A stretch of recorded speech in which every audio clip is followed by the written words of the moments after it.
Imagine this. In almost 2,000 years of Christianity, one name has become a universal synonym for betrayal. You are a Judas. We use this phrase without even remembering where it came from. But stop for a second and think. Who was this man, really, before he became synonymous with betrayal? He spent years alongside Jesus. He ate with him. He saw the miracles up close, the same ones the other 11 saw. And, in the end, he did something that no one can forget. The question that no one usually asks is, what was he thinking all this time? What if we told the entire story of the Gospels, from beginning to end, not through the eyes of Peter or John, but through his eyes? It's intriguing, isn't it? Let's try. Judas Iscariot appears for the first time in the lists of the 12 disciples, almost always last, and almost always with the same note attached to his name, the one who also betrayed him, Matthew 10:4. Notice that.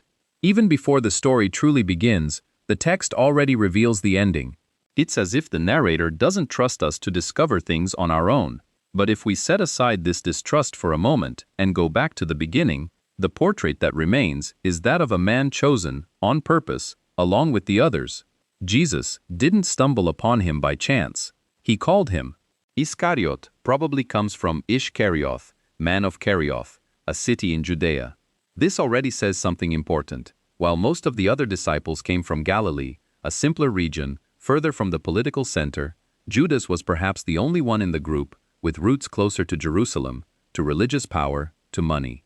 And it is precisely money that appears linked to him with a frequency that is unsettling.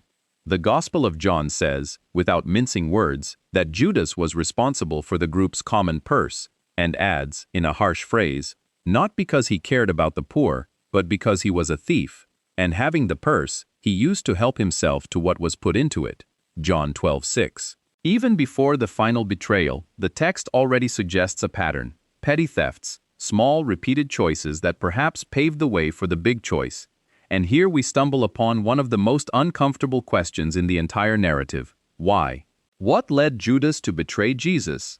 The most direct answer the Gospels offer is money, 30 pieces of silver, the price stipulated in Matthew 26:15, a value that directly echoes an ancient prophecy from Zechariah 11:12 about the price at which I was valued by them. But John's text adds an even darker layer. Satan entered him, John 13:27, at the exact moment of the Last Supper, right after Jesus gave the piece of bread to Judas. In other words, the Gospels don't choose just one explanation. Greed, yes, but also something greater, something spiritual, acting behind the greed. But perhaps the strangest moment in Judas's entire story isn't the betrayal itself. It's what comes after it. Matthew 27:3 records that, upon seeing Jesus condemned, Judas was overcome with remorse. The word used in the original Greek is not exactly the same as that used for genuine repentance in other parts of the New Testament. It's closer to a desperate, hopeless remorse. He tries to return the 30 pieces of silver to the priests.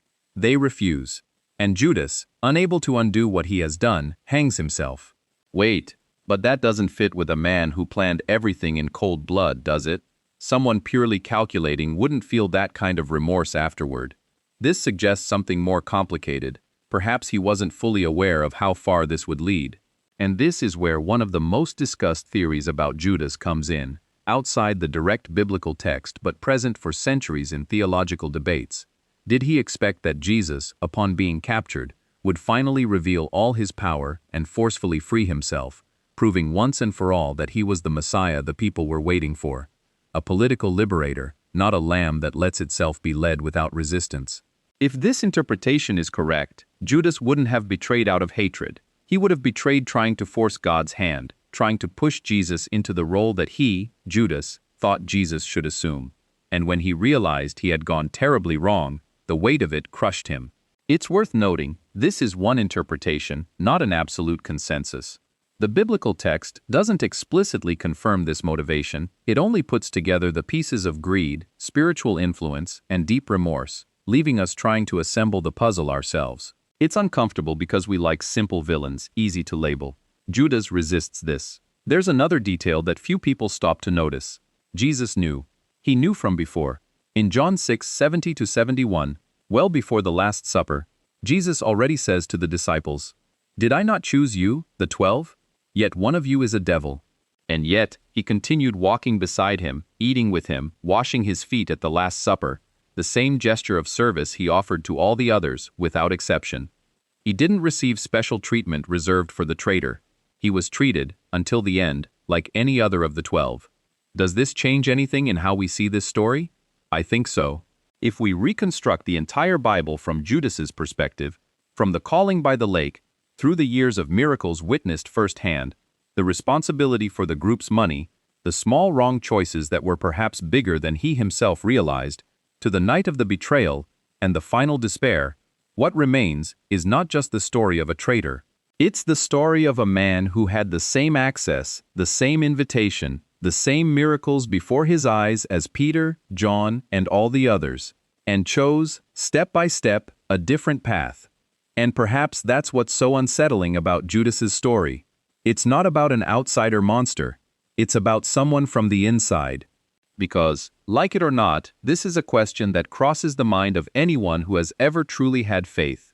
Could I too, with all the access, with all the proximity, be capable of betraying what matters most for something small, for 30 figurative pieces of silver in my own life?